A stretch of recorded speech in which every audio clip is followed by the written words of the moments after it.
আসসালামু আলাইকুম, আশা করি সবাই ভালো আছেন। সিম গাছ থেকে সিম উড়াইয়াম।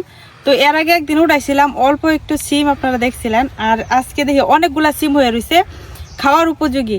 তো যাই আজকে সিমগুলা উড়াইয়াম, আর এই সিমগুলা দিয়া নতুন আলু দিয়া পুঁটি মাছ রান্না করাম। তো প্রথমে সিম উড়াইয়া নিগা। সকালবেলায় বাজারে কিন্তু একদম তরতাজা পুঁটি মাছ ধরা পড়ে। আর যেহেতু এখন শীতকাল, তো রাতের বেলা পুঁটি মাছগুলা ধরলেও সকালবেলা নষ্ট হয় না, একদম তরতাজা থাকে। তো অনেক সকালে পুঁটি মাছ আনা হয়েছিল, এগুলা কাইটটা রেখে দিছিলাম। এখন প্রায় দুপুর হয়ে গেছে, দুপুরে রান্নাটা করাম আর কি। তো প্রথমে সিম দিয়ে দেয়। এই সিমগুলা কিন্তু এখন খাওয়ার উপযোগী হয়ে গেছে, আর অনেক ফুল আছে এখনো।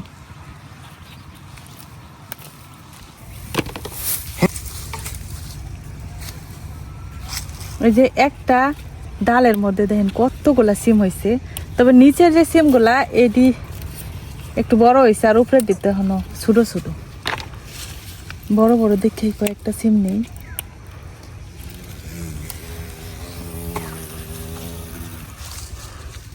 মৌমাছি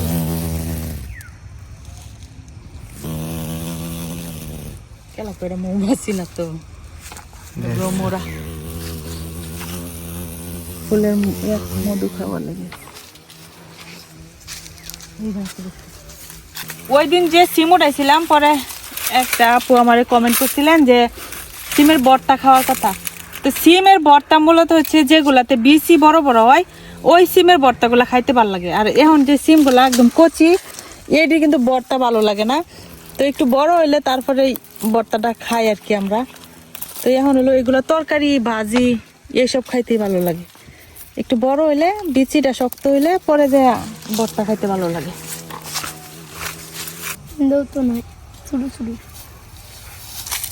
এই যে কতগুলো হয়েছে একটা ছড়ের মধ্যে, মাশাআল্লাহ অনেক সিম হয়েছে।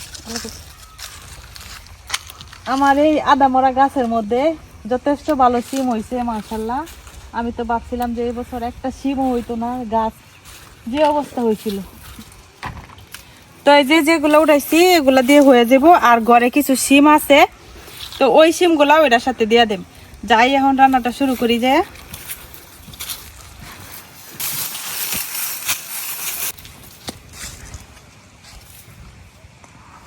বাজার থেকে বেশ অনেকগুলা পুঁটি মাছ আনা হয়েছিল। পরে আমি যে এক বাটি, এখানে কিন্তু অনেকগুলা মাছ আমি একটু চাপ দিয়ে রাখছিলাম, তো ওইটা রেখে দিছিলাম। এই মাছগুলা দিয়ে তরকারি রান্না করা। আর বাকি যেই পুঁটি মাছগুলা ছিল ওইগুলো হইতেছে শুটকি দিয়ে দেওয়া হয়েছে, আর কিছু আমার বেড়ালের জন্য রেখে দিছি।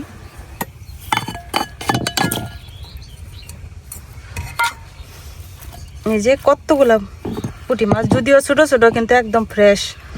আর এই মাছগুলা কিন্তু খাইতে অনেক স্বাদ, কারণ এটি বিলের থেকে মারা মাছ।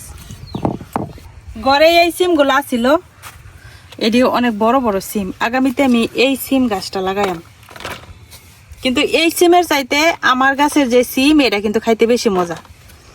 আর সাথে দিয়া হইতেছে যে নতুন আলু, ছোট ছোট যে সিমগুলা এই দিয়ে আমি এমনি রাখতেছি আস্তই, এগুলা কাটতে দিতাম না।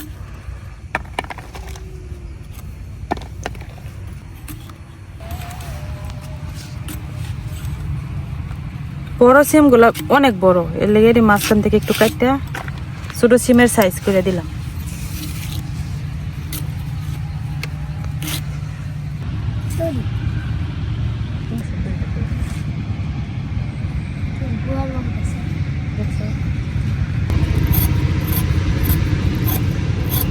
এই নতুন আলুগুলার মধ্যে একদমই চামড়া নাই, চামড়া ছিলানির মতো বাউ নাই।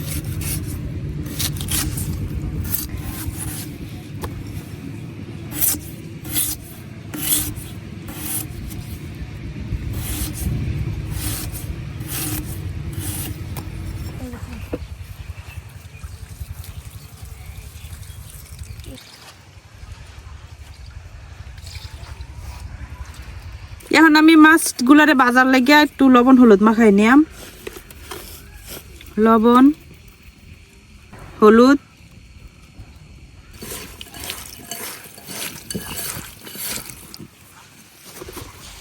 কড়াই তেল গরম হইতে দিয়ে দিছি। এখন আমি পুঁটি মাছগুলা বাইজে নিয়াম।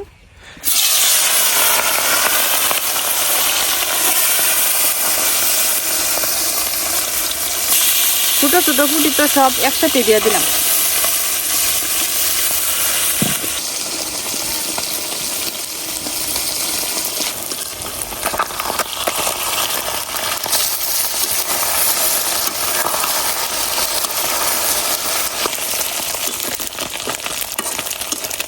মাছগুলা ভাজা হয়ে গেছে, এখন উঠাই নিতেছি।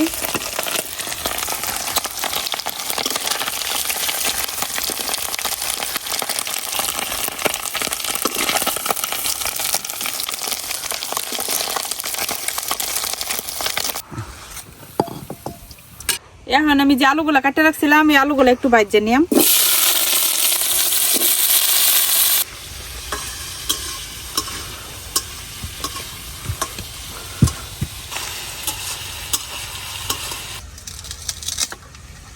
আলুগুলাও ভাজা হয়ে গেছে, এখন উঠাই নিতেছি। একটু হালকা করে ভাজে নিতে আর কি। এখন আবার কড়াই দিয়ে দিতেছি একটু তেল, পেঁয়াজ,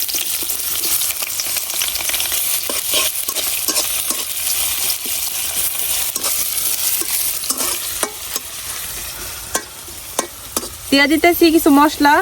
এখানে হলুদ গুঁড়া, শুকনা মরিচ, ধনিয়া, লবণ, অল্প একটু পানি।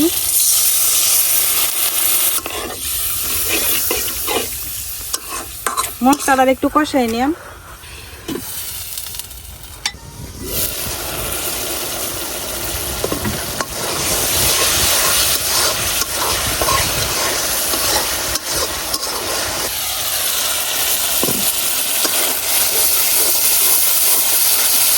মশলাটা কিন্তু খুব সুন্দর করে কষানো হয়ে গেছে।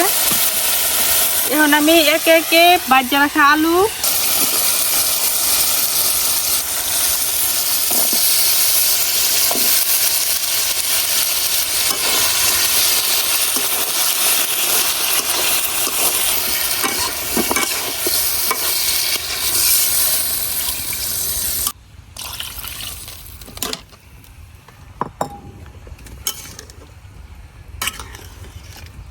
দিয়ে দিতেছি কয়েকটা কাঁচামরিচ চেরা।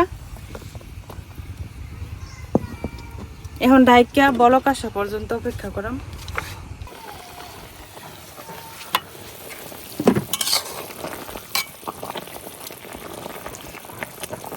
সিমগুলা কিন্তু খুব ভালো করে সিদ্ধ হয়ে গেছে, আর আলু তো আগে ভাজা রাখছিলাম।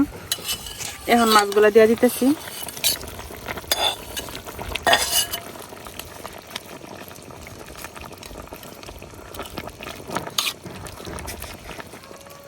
উপর থেকে দিয়ে দিতেছি ধনিয়া পাতা।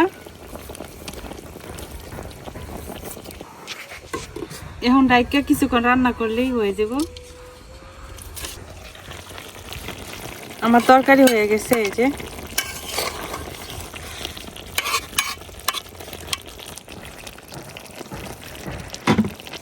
তো আজকে এখন খাওয়া দাওয়া করতাম না, একদম গোসল টোসল করে তারপরে খাই। আমার আজকে আমার আরেক বোন আসতেছে, বড় বোন গফরগাঁও থেকে।